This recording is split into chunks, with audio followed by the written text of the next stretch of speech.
I've been living my whole life in fear that I would disappoint my parents, that I would not live up to the grades and the degrees that I got in college. I was living in fear of people's judgment. I was living in fear of being different. But once I started realizing that all the power is within myself, that anything I want in life, I don't need to worry about others judging my self-worth. The only person that can judge where I want to go in life and my own personal self-worth is myself. Not a boss, not my family, not the judgment of my friends and peers and coworkers. And once I overcame that fear, I realized that I was limitless and I was able to do anything I wanted to do.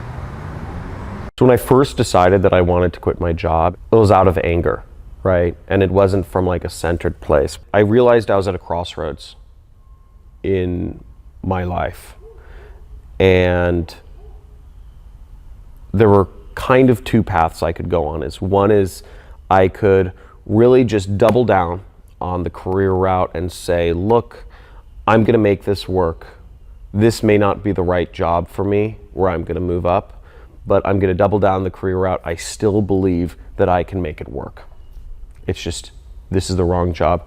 And the other route was that the only person who could actually pay me what I'm worth is myself, and I need to be an entrepreneur. And what helped me make that decision was I kind of projected into the future for each of these routes. I said, if I take route A, where will I be in 1, 2, 5, 10, and 25 years?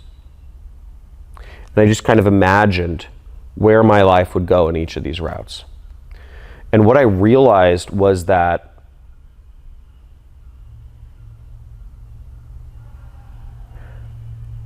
if I took route A and I allowed others to determine my own worth for the rest of my life, that I would never accomplish my dreams, I'd never accomplish my goals, I'd never be given the freedom to experience life in the way I wanted to experience, and I'd be constricted to living and working and even dating and marrying people who were convenient but not actually people I truly connected with on a heart or soul level. I cried thinking about this, going down route A, which was working a job for the rest of my life, because I realized that it was so easy, that this was such a realistic scenario for me to actually do. It was not crazy to think that this could be my life and I could always be living on somebody else's terms. You know, but it's so easy to fall into that trap. It freaked the hell out of me. I feel very fortunate to this day that I am not on that path. Whereas I realized route B was scary. Being an entrepreneur and defining my own sense of self-worth, it was scary.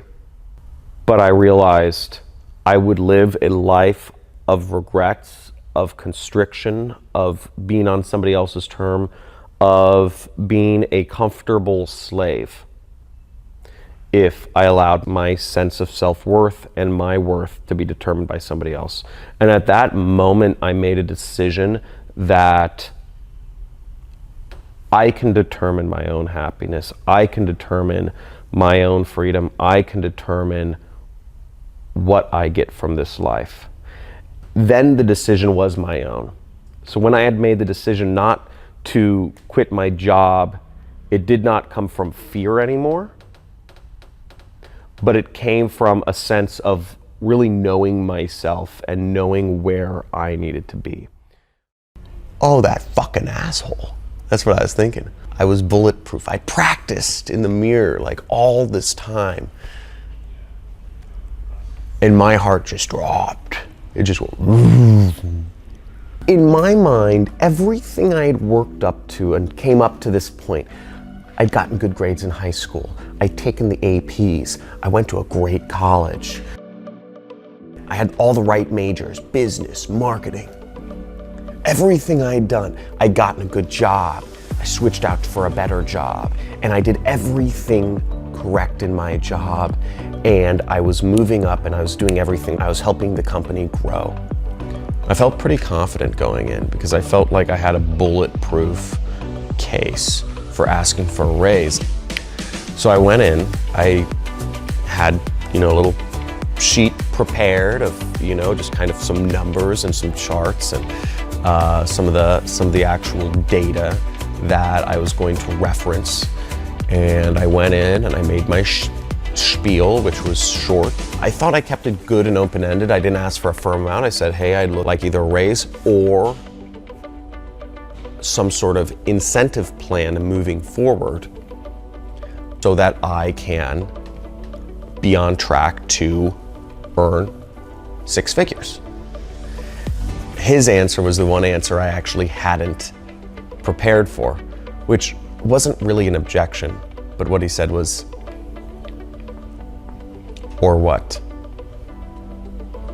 He was just being an a-hole. What that question meant to me, because he was saying, you want a raise, or what are you gonna do? And what I felt like he was asking me to do is actually put my balls on the line and say, or I'm quitting. I don't think that was his intention.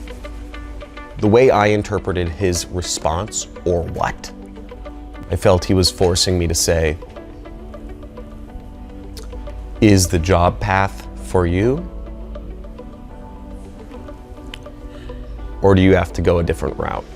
I want to give my boss a month notice, so I gave myself 60 days to say, I'm out.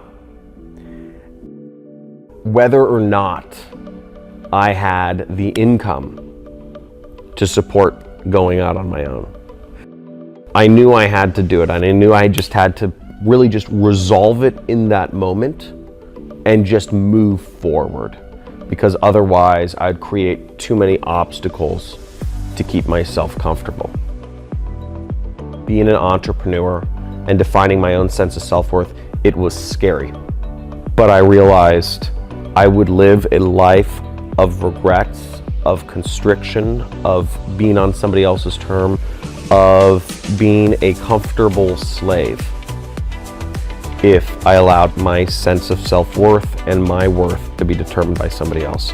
And at that moment, I made a decision that I can determine my own happiness. I can determine my own freedom. I can determine what I get from this life.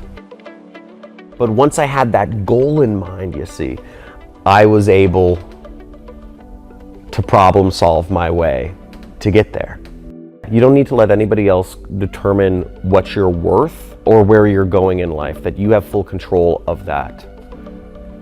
And it doesn't need to be a boss, a teacher, or even a relationship you're in. You determine where you're going in life. You alone have all of the power in the world to figure this stuff out for yourself. You're in a prison of your own mind. What you fear is not real, and it's really bitching over on this other side. You can truly make it happen.